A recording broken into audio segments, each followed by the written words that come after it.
You're watching Money Talks with me, Melinda Nusafora. Coming up on the program, the US Federal Reserve announces its first rate cut in 4 years. Pakistan reforms pensions to cut spending amid an economic crisis. And we'll look at how the owner of one of Romania's largest beverage producers has pivoted, turning his attention to the country's energy challenges.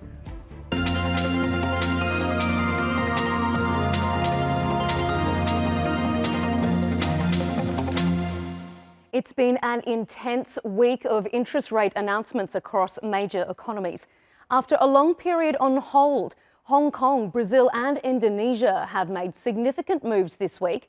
However, the UK, Japan and Türkiye didn't adjust rates as widely as expected. The Hong Kong Central Bank cut its rate by 50 basis points, mirroring the US move. The decision was a necessary consequence of Hong Kong's currency being pegged to the US dollar. The only country to increase rates was Brazil. The central bank there announced its first interest rate hike in 2 years, raising the benchmark lending rate by 25 basis points. The decision is in response to rising inflation fears, partly driven by ongoing droughts and fires in the country. Now, the Bank of England decided to stay at 5%, unchanged after cutting 50 basis points from a 16-year high last month. Inflation there has been slightly above the bank's target for the past 2 months. The Bank of Japan is holding interest rates at 0.25%. An uptick in consumer spending has eased pressure to lower rates, allowing the central bank to focus on inflation, which has accelerated for 4 consecutive months. And the US Fed's interest rate cut has eased some concerns about sharp declines in the yuan, making a cut in China's rates widely anticipated. But China decided to keep its benchmark lending rates unchanged, with the 1-year loan prime rate at 3.35% and the 5-year rate at 3.85%. For those impacted by the struggling economy, further stimulus measures are expected to provide support. Well, the US Federal Reserve has announced its first interest rate cut since the early days of the COVID-19 pandemic, prompted by softening labour markets and an easing in inflation. The move is the US central bank's most significant cut outside of emergency measures since the 2008 financial crisis. And more reductions are anticipated by the end of the year. As Omer Bakalolu reports, the decision has ignited discussions about how aggressively the Fed should proceed. Begin dialing back the amount of policy restraint in place that begins to come into view. It will likely be appropriate to begin dialing back policy restraint at some point this year. Reducing policy restraint too late or too little could unduly weaken economic activity and employment. The economy is moving closer to the point at which it will be appropriate to reduce our policy rate. The time has come for policy to adjust. After months of anticipation and carefully chosen words, the US Federal Reserve has finally made it official with a bumper 50 basis points cut. That's the first in more than 4 years, leaving the federal funds rate at a range of 4.75% to 5%. Previously, central banks around the world often followed the Fed's lead for policy changes, but this time, the US arrived late to the rate-cutting party. The European Central Bank and the Bank of England had already announced similar cuts earlier this summer in response to a cooling economic outlook. The Fed had delivered 525 basis point hikes in 11 meetings since March 2022, as pandemic-era easy money policy pushed up inflation to levels unseen in 40 years. The benchmark interest rate was held at a 23-year high since July 2023, when policymakers completed the most aggressive tightening cycle in decades. But the patient approach is starting to show results. Inflation dropped to 2.5% in August, setting the stage for the long-anticipated adjustment. Our patient approach over the past year has paid dividends. Inflation is now much closer to our objective, and we have gained greater confidence that inflation is moving sustainably toward 2%. As inflation has declined and the labor market has cooled, the upside risks to inflation have diminished and the downside risks to employment have increased. We now see the risks to achieving our employment and inflation goals as roughly in balance. And we are attentive to the risks to both sides of our dual mandate. For Americans, this change will directly affect how much they pay on their mortgages, loans, and credit cards. But the impact extends well beyond the US. Around the world, countries with currencies tied to the US dollar will feel the effects too. The decision will likely shift their central bank's policies. Investors are also looking to this cut with hope, expecting it to stimulate the stock market. Historically, US stocks have averaged a nearly 5% return in the first year after a Fed rate cut, even during recessions. With the economy currently avoiding a downturn, some analysts believe that returns could exceed 16% this time around. So, as the Fed moves forward this policy shift, the question now turns to how much further they are willing to go and how this decision will impact the global economy in the months to come. Ömer Bakkaloğlu, TRT World. Joining us now from Washington DC is Joanne Winer. She's an associate professor of economics at the George Washington University. Joanne, thank you for your time here on Money Talks. The Fed Reserve's cut by 50 basis points. That's quite a large amount. Why such a large amount, and why now, do you think? Thank you. It's nice to be here. Two reasons for the large cut. One, they have not cut interest rates in quite a while. They last met in July and left rates stable. They only meet 8 times a year, and so this was their last one actually before our election. So why now? Well, it's a good time for it. The second reason is that the economy, inflation has slowed greatly since a year ago or so. So it's now at a reasonable level, closer to where the Fed is interested in having the rate be.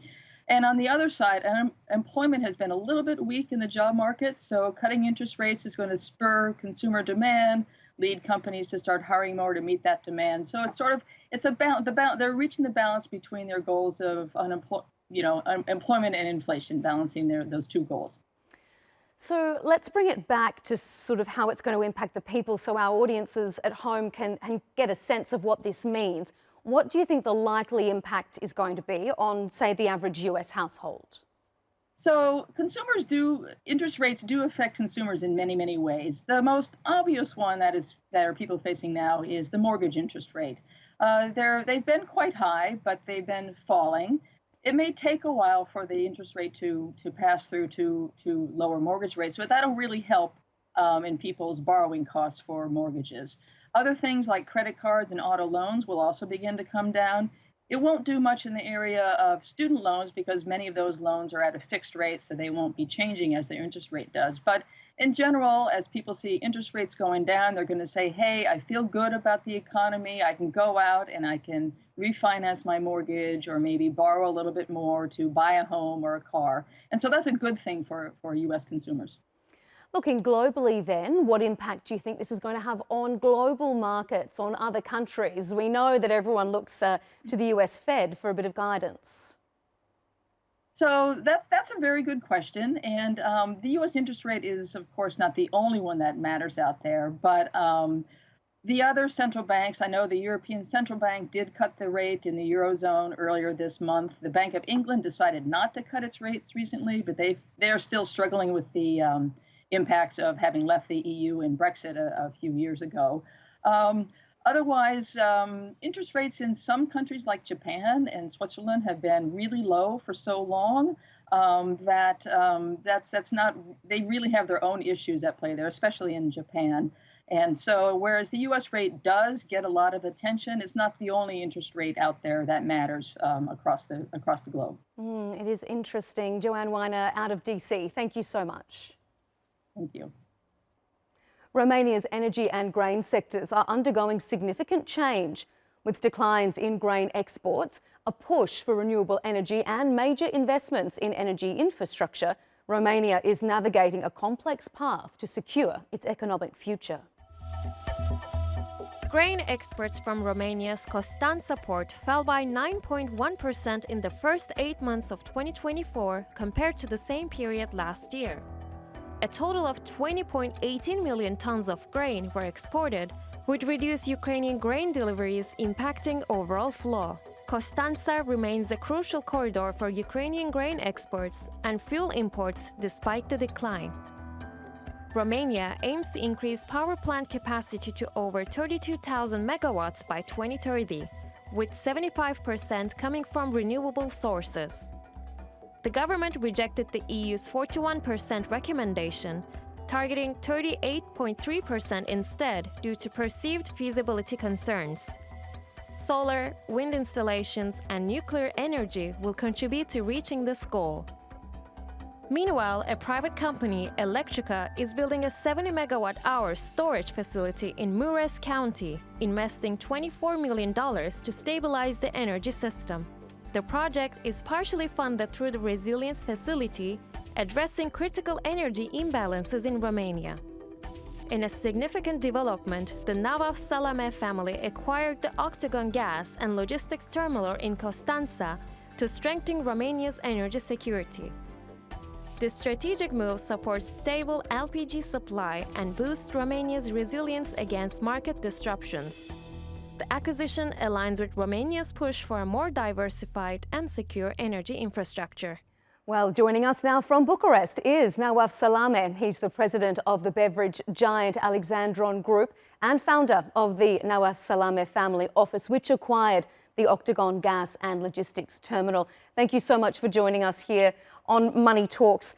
Romania isn't alone when we look at energy challenges, what with the war in Ukraine, the global green energy pushes. How do you see your acquisition of the Octogon Gas Terminal impacting Romania's energy security? First of all, thank you for having me in your TV. We see this acquisition is aligned with Romania energy strategy. This is started our family office and group of company. We started to invest in the energy sector up to 20 years. We are the first group of company who started to invest in green energy. We are now applying for authorization of construction to big project wind and solar and storage, total around 500 megawatt. And we are working for another 600 megawatt mix between solar, wind and storage. To acquisition of this terminal, who is the biggest one in the Black Sea, is aligned with our Romania strategy. And the same times, it is the national security, have very strong commercial component. So one of them, it is also the gas sector where we're talking about LPG. And this enter of our group, it is strategic for long time. We are looking and talking with our neighbor countries. We look after your country, after Turkey. Turkey is very strong relationship, commercial and military with Romania. Both countries part of NATO. Turkey is the biggest member of NATO. So, and all the, I think we are looking to discuss with partner and a group of company working in the same field, in LPG sector. We know your country is the biggest consumption country in the world in LPG. So I know you have very, let's say, how we are going to do, but definitely I think we are going to work with your country to increase our, let's say, trading in LPG for that.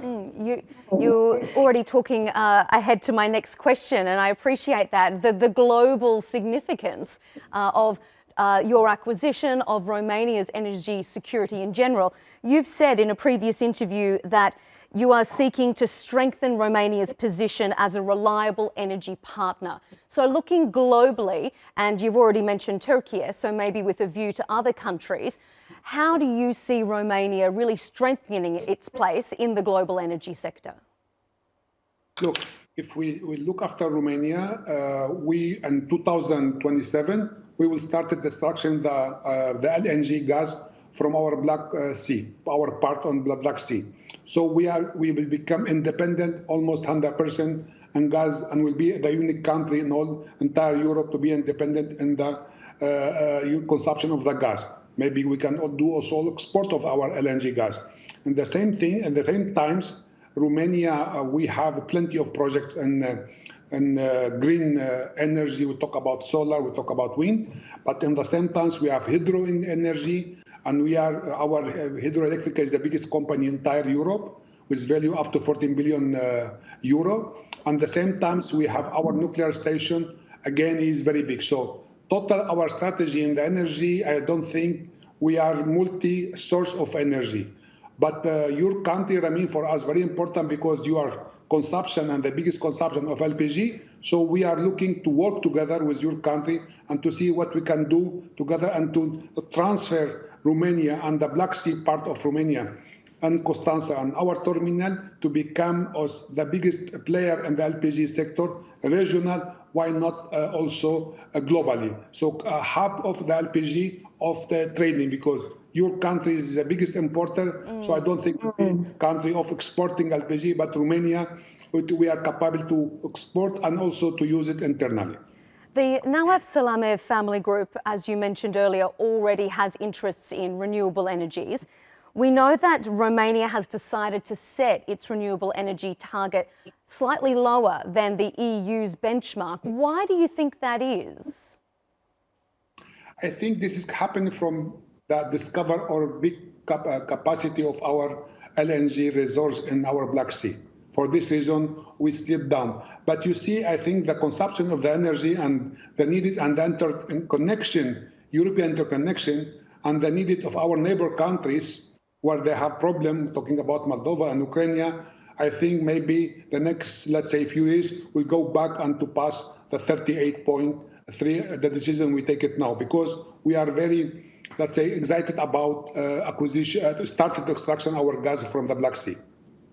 Nawaf Salameh, we appreciate your time here on Money Talks. Thanks for joining us. Thank you very much.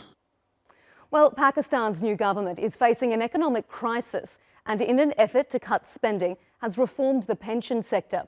The government has been the country's biggest employer for years, meaning that hundreds of thousands of families are completely dependent on the state's retirement scheme.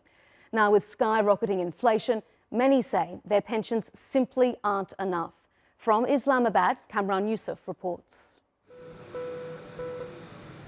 Zara Nisa's husband was a government employee. She became a widow in 2020. I am a widow. I'm currently managing my life with the pension I receive, covering my expenses on my own. If this pension is stopped or taken away, how will I survive? Tariq Chaudhry retired after 35 years of service in government.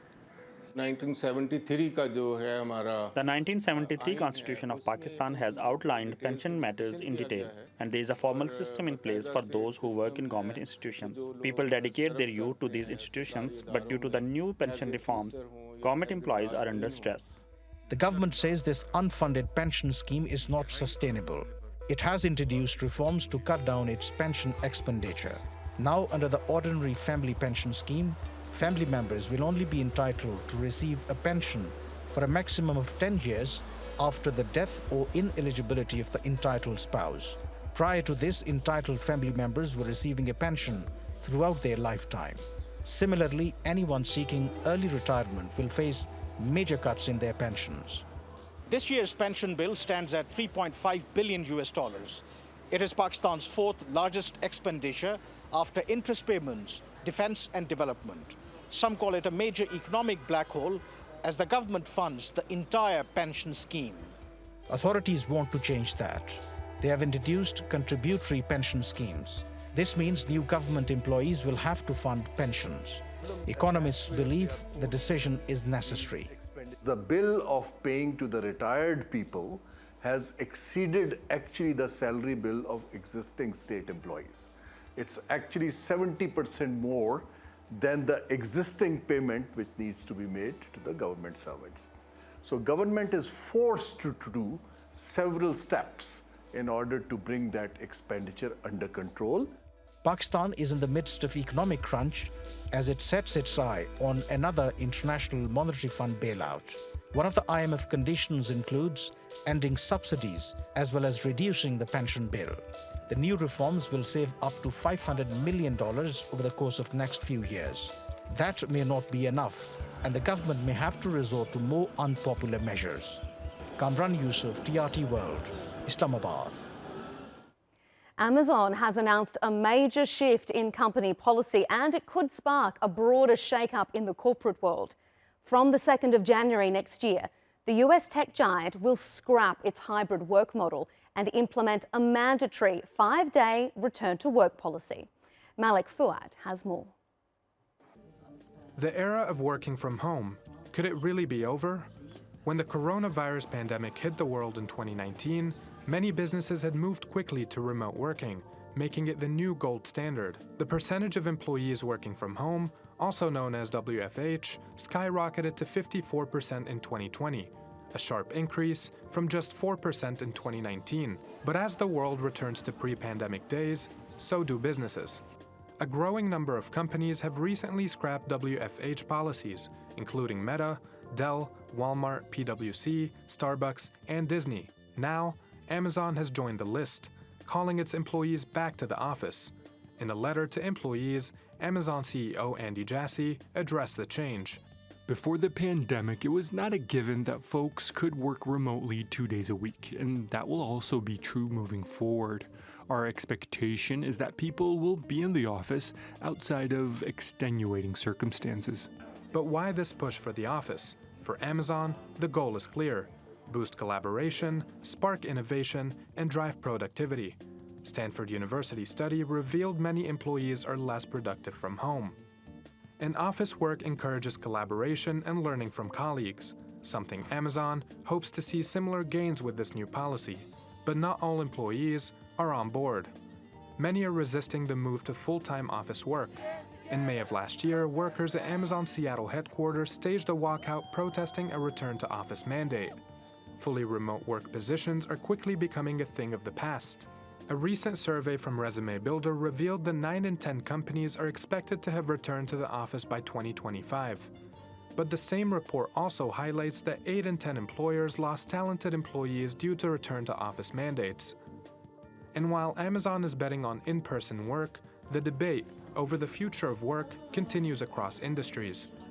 So will the return-to-office trend lead to a more connected and productive workforce, or will it be a step back from the flexibility many have grown accustomed to? Malik Fuda, TRT World. It's been a headline-making month for Donald Trump. In the run-up to the US presidential election, he's debated his Democratic rival, Kamala Harris, dodged his second assassination attempt, and is now launching his new cryptocurrency exchange. Emre Bose has the story. Cryptocurrencies are once again in the spotlight after former US President Donald Trump announced during a live stream on X his latest business venture, cryptocurrencies. World Liberty Financial, his new cryptocurrency exchange, launched just weeks before the US elections. The new exchange will offer users the opportunity to buy and sell cryptocurrencies like Bitcoin and Ethereum. Even before the launch of his new exchange, Trump has been vocal about the need to expand the crypto space. I'm laying out my plan to ensure that the United States will be the crypto capital of the planet and the Bitcoin superpower of the world, and we'll get it done. The former president views cryptocurrencies as a fledgling business and an industry that has the chance to be really special. Though Trump is thinking with a business mind, some experts say it may be a strategy to capture voters in the crypto space.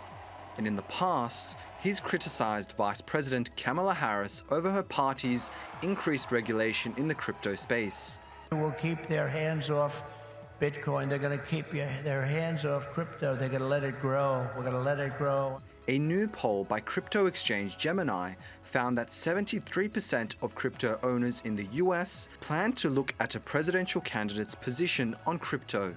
So with elections just around the corner in November and Trump's new business adventure underway, the polls will show if his investment will pay off. Emre Boz, TRT World. And if you have any stories you'd like our reporters to look into or questions for our experts, you can send us a post on X at TRT MoneyTalks. Well, that is all the time we have on Money Talks this week from me and the whole team here in Istanbul. Thanks for watching.